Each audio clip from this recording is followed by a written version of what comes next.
JDS. ಕೇಂದ್ರ ಸಚಿವ ಮಾಜಿ ಮುಖ್ಯಮಂತ್ರಿ ಎಸ್ ಟಿ ಕುಮಾರಸ್ವಾಮಿ ಅವರ 66ನೇ ಹುಟ್ಟುಹಬ್ಬವನ್ನ ನರಸೀಪುರ ತಾಲೂಕು ಜೆಡಿಎಸ್ ಕಾರ್ಯಕರ್ತರು ಸಂಭ್ರಮ ಸಡಗರದಿಂದ ಆಚರಿಸಿದ್ರು. ಪಟ್ಟಣದ ಶ್ರೀ ಗುಂಜಾ ನರಸಿಂಹಸ್ವಾಮಿ ದೇವಾಲಯದಲ್ಲಿ ಅಭಿಷೇಕ ಮತ್ತು ವಿಶೇಷ ಪೂಜೆ ಸಲ್ಲಿಸಿ ಜೆಡಿಎಸ್ ಕಚೇರಿಯಲ್ಲಿ ಕೇಕ್ ಕತ್ತರಿಸಿ ಸಂಭ್ರಮಿಸಿದ್ರು. ಸಾರ್ವಜನಿಕ ಸರ್ಕಾರಿ ಆಸ್ಪತ್ರೆಯ ರೋಗಿಗಳಿಗೆ ಹಣ್ಣು ಹಂಪಲು ವಿತರಿಸಿ ಇತರೆ ಸಮಾಜಮುಖಿ ಕೆಲಸ ಮಾಡುವ ಮೂಲಕ ತಮ್ಮ ನೆಚ್ಚಿನ ನಾಯಕನಿಗೆ ಹುಟ್ಟುಹಬ್ಬದ ಶುಭ ಕೋರಿದ್ರು. ಜೆಡಿಎಸ್ ಕ್ಷೇತ್ರ ಅಧ್ಯಕ್ಷ ಸಿಬಿ ಹುಂಡಿ ಚಿನ್ನಸ್ವಾಮಿ, ಮಾಜಿ ಜಿಪಂ ಸದಸ್ಯ ಜೈಪಾಲ್ ಭರಣಿ, ಹೆಮ್ಮಿಗೆ ಉನ್ನಯ್ಯ, ಕೆಎನ್ ಪ್ರಭುಸ್ವಾಮಿ, ಪ್ರಕಾಶ್, ಕಟ್ಟಾಪುರ ಸಿದ್ದಪ್ಪ, ಸೋಸ್ಲೆ ರಾಜಣ್ಣ, ಬನ್ನಳ್ಳಿ ಶಿವಕುಮಾರ್, ಒಬಿಸಿ ಕಾರ್ಯದರ್ಶಿ ಟಿ ದೊಡ್ಡಪುರ ರಾಜೇಶ್, ಕನ್ನಳ್ಳಿ ಮಾದೇವ, ಕುಕ್ಕೂರು ನಾಗರಾಜ್ ಮೂರ್ತಿ, ತೋಟ್ವಾಡಿ ಮಹೇಶ್, ನಿಲ್ಸೊಗೆ ಮಹೇಶ್, ಚವಳ್ಳಿ ನಿಂಗರಾಜು ಸೇರಿದಂತೆ ಜೆಡಿಎಸ್ನ ಇನ್ನಿತರೆ ಮುಖಂಡರು ಕಾರ್ಯಕರ್ತರು ಭಾಗವಹಿಸಿದ್ದರು. ಈ ದಿನ ನಮ್ಮ ಕರ್ನಾಟಕ ರಾಜ್ಯದ ಕಲಿಯುಗದ ಕಾಮಧೇನು ಬಡವರ ಬಂಧು, ಬಡವರ ರಕ್ಷಾ ಕವಚ, ರೈತರ ಆರಾಧ್ಯ ದೈವ, ನಮ್ಮ ಕೇಂದ್ರ ಸಚಿವರಾದಂತಹ ಕರ್ನಾಟಕ ರಾಜ್ಯದ ಜನಪ್ರಿಯ ಮಾಜಿ ಮುಖ್ಯಮಂತ್ರಿಗಳಾದಂತಹ ಎಚ್ ಡಿ ಕುಮಾರಣ್ಣನವರಿಗೆ 66ನೇ ವರ್ಷದ ಹುಟ್ಟುಹಬ್ಬದ ಪ್ರಯುಕ್ತ ಅವರಿಗೆ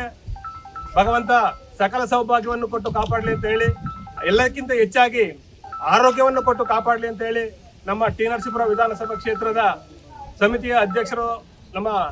ಚಿನ್ನಸ್ವಾಮಪ್ಪನವರ ಒಡಗೂಡಿ ಇವತ್ತು ಮೊದಲನೇದಾಗಿ ಗುಂಜಾ ನರಸಿಂಹಸ್ವಾಮಿ ದೇವಸ್ಥಾನದಲ್ಲಿ ಪೂಜೆಯನ್ನ ಕುಮಾರಣ್ಣನ ಹೆಸರಿನಲ್ಲಿ ಸಲ್ಲಿಸಿದ್ದೀವಿ. ಮತ್ತೆ ಇಲ್ಲಿಂದ ಈ ಒಂದು ಆಚರಣೆ ಮಾಡಿ ಅವರಿಗೆ ಭಗವಂತ ಸಕಲವನ್ನು ಕೊಡಲಿ ಅಂತ ಕೇಳ್ಕೊಂಡು ನಂತರ ನಮ್ಮ ಪ್ರಧಾನ ಕಚೇರಿಯಲ್ಲಿ ಹೋಗಿ ಜೆಡಿಎಸ್ ಪ್ರಧಾನ ಕಚೇರಿಯಲ್ಲಿ ಹೋಗಿ ನಾವು ಕೇಕನ್ನು ಕತ್ತರಿಸಿ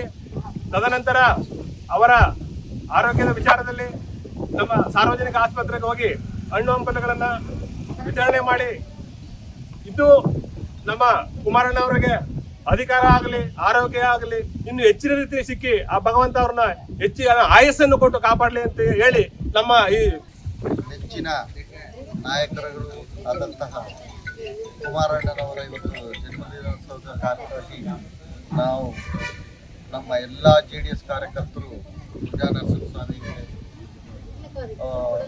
ಪಾದಕ್ಕೆ ನಮಸ್ಕರಿಸಿ ನಾವು ಬೇಡ್ಕೊಳ್ಳೋದೇನೆಂದರೆ ನಮ್ಮ ಕುಮಾರಣ್ಣವರು ಮುಂದಿನ ನಮ್ಮ ಕರ್ನಾಟಕದ ಜನಪ್ರಿಯ ಮುಖ್ಯಮಂತ್ರಿ ಆಗಲಿ ಅಂತ ನಾವೆಲ್ಲರೂ ಭಾವಿಸ್ತಾ ಇದ್ದೀವಿ. ಅದೇ ಥರ ಆಗಲಿ ಅಂತ ನಾವು ಕಳಕಳಿಯಾಗಿ ನಿಮ್ಮ ಮೂಲಕ ಆ ದೇವರಿಗೆ ಪ್ರತಿಯೊಬ್ಬರಿಗೂ